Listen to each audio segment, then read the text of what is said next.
What's up, nerds? At the time of posting this video, there are exactly 24 hours until the release of Jurassic World Evolution 3. Whoa!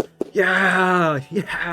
Let's go! And one thing we are all probably asking ourselves, will they add the genetic monstrosities that were present in Jurassic World Rebirth? The two most notable species being the D-Rex, Distortus Rex, and the Mutodon. They could also add the Rebirth version of Spinosaurus, because why the hell not? All three of those would be an awesome inclusion into the third installment of the franchise. When the first game came out, it launched with the Indominus Rex, with a few other original hybrids. When the second game came out, we eventually got the Indoraptor from Jurassic World Fallen Kingdom. And then, when the third movie came out, Jurassic World Dominion, we got a Biosyn expansion for Jurassic World Evolution 2, which included a whole new set of buildings, a new map, and the Atrociraptors. It's pretty much guaranteed that we're getting a DLC for Rebirth. There is absolutely no chance that we don't get a DLC for the movie. Personally, my question is, how are they going to implement the D-Rex and the Mutodons? There are so many creative ways they could implement these two creatures, because these aren't just regular hybrids. These are mutated monstrosities, literal mistakes made by InGen that they had to just cover up. These were not intentional whatsoever. These are failed experiments. And taking that into mind, it would be such a cool idea if they added these to the game, and instead of just making it like a regular creature where you go into the hatchery, select it, and then you can spawn it, it would be so much better if there was a chance of one of your creatures, like the T-Rex and the Velociraptor, or the Pteranodon even, of when they come out of the hatchery, they are a somewhat of a failed incubation. And instead of coming out how they properly would, maybe there's a chance of a Rex turning out to be a Distortus Rex when you decide to go and click the eggs. Similar to how in Jurassic World Evolution 2, they included an RNG mechanic to the mutations and the genetics. Each dinosaur would have different traits, either being negative or positive. And any batch of eggs you create for any one of your dinosaurs will be extremely varied, their negative and positive traits. Every single egg is different for the most part, from their pattern being randomized to their stats and attitude, all of the above. Imagine if they added the Distortus Rex to Jurassic World Evolution 3, and let's say you go and create some Rex eggs. There would be a chance that one of the eggs that you create was failed, and it's not just a Rex anymore, it's a Distortus Rex. And you can either toss it, or you can hatch it like you regularly would, but with the extra risk of it having an elevated threat level. Because you were prepared to hatch a couple Rexes into an enclosure you just spent a couple hours creating, but instead, the only egg that survived the incubation was one that spawned a Distortus Rex. Instead of wasting the millions of dollars you just spent, you decide, hey, let's just release it anyway and see if my guests like it. But little do you know, it doesn't have the same housing requirements as the T-Rex. Its comfort threshold is extremely low. Its population threshold extremely low. Threat level is through the roof. Aggression level is beyond whatever other creature you have ever had. And it is extremely hard to please environmentally. They could easily make it so the Distortus Rex has some absurd housing requirements, and only the most experienced park managers would have the skill to be able to house this thing properly without killing potentially dozens of their guests. The same could be said for the Mutodon. Your Pteranodon or Velociraptor eggs fucked up, and a few of them ended up being Mutodons. You don't have any money to spend on making more eggs, and then you have to decide whether you want to risk losing your money to buy a new batch, or take the risk and trying to house this thing, but with the high reward of extremely high guest retention. Adding the mutated dinos to the game this way would be such a cool idea, in my opinion. It would make the game so interesting. It would create new challenges. It would force the player to make important decisions, and it would provide the player with a sense of accomplishment if they end up hatching one of these things and successfully housing one of these in an enclosure, with the extreme risk of a lot of people dying, of course. Obviously, this wouldn't really be for everyone. A lot of people prefer to have more control and a more comfy environment to their game, so I would highly suggest if they do include something like this, there would be a toggle to turn this option on or off, whether eggs can become mutated and turn out to be a Distortus Rex or a Mutadon. A sandbox game is all about letting a player do whatever they want, however they want to do it. It is up to them to create their own experience, so I would totally be down for this to be like a toggleable thing. Overall though, I really just hope Frontier does something creative with these creatures. Oh, and yeah, I completely forgot about the Spinosaurus redesign in Rebirth. I guess they could just add that as a cosmetic variant. I don't know how that would work, because physically, the Rebirth Spinosaurus is completely different than Jurassic Park 3's. It might be a little bit more work to add the Spinosaurus Rebirth than it just being a simple cosmetic change, because it would be like a whole new model and rig. It walks in a completely different way, it has a completely different shape than the current Spinosaurus. It's just way too different. That doesn't mean it needs to be added as a completely different animal. We'll see, they could add it as a completely separate animal. I wouldn't mind that either. They just call it like Rebirth Spino or something, and then the other one just like Classic Spino. I don't really know. I feel like that one's a little less dire in need of a creative intervention, but like I said, with the mutations, I feel like they need to get creative with this. I wouldn't want them to just throw it in the hatchery as a new creature and call it a day. I wouldn't mind if they did that, but I would mind if that was the only thing they did, if that makes any sense. At the end of the day, as long as any of these guys are added, it would be pretty damn cool. I can already imagine people creating their abandoned parks, quote-unquote Site B, releasing all the creatures all over their island, throwing nests everywhere for them to use, and then having like a secluded, restricted area where the Distortus Rex just roams around and kills anything that comes near. Because with all the new terrain tools and different buildings that you can use, especially the deep water, there are so many ways you can divide up your park and divide up your island as a whole instead of just using fences. There are so many new ways to use natural barriers to divide your animals now. It is going to allow people to create so many different ways to build their parks, build their enclosures, just build any environment they want, and it makes me so excited. This game has an insane amount of potential. They even went out of their way to redesign a couple of creatures for us, which is just incredible. And I hope this isn't too much to ask, but I really hope they keep this ball rolling. I don't want to see this train stop, because they are on an absolute steamroll of accomplishment right now. This game is going to be amazing. I am so excited. But yeah, remember, at the time I posted this video, there is exactly 24 hours left until the game comes out. If you're watching this after the game has already come out, I hope you're having fun, and I'm probably playing it right now as I speak if it has already came out. But yeah, guys, let me know what you think. What other DLCs do you want to see come to the game? I've already seen a lot of people talking about how they should add some Ice Age creatures to the game, which would be phenomenal in a Jurassic World Evolution game. I think that would be one of the easier things to add since it's not an avian or an aquatic creature. I figured they would have done that by now, but I guess not. But yeah, my bad, I'm just rambling. Like I said, any other DLC you want to see come to the game, let me know down in the comments. I love to read them all. And yeah, I'll see you guys. Peace.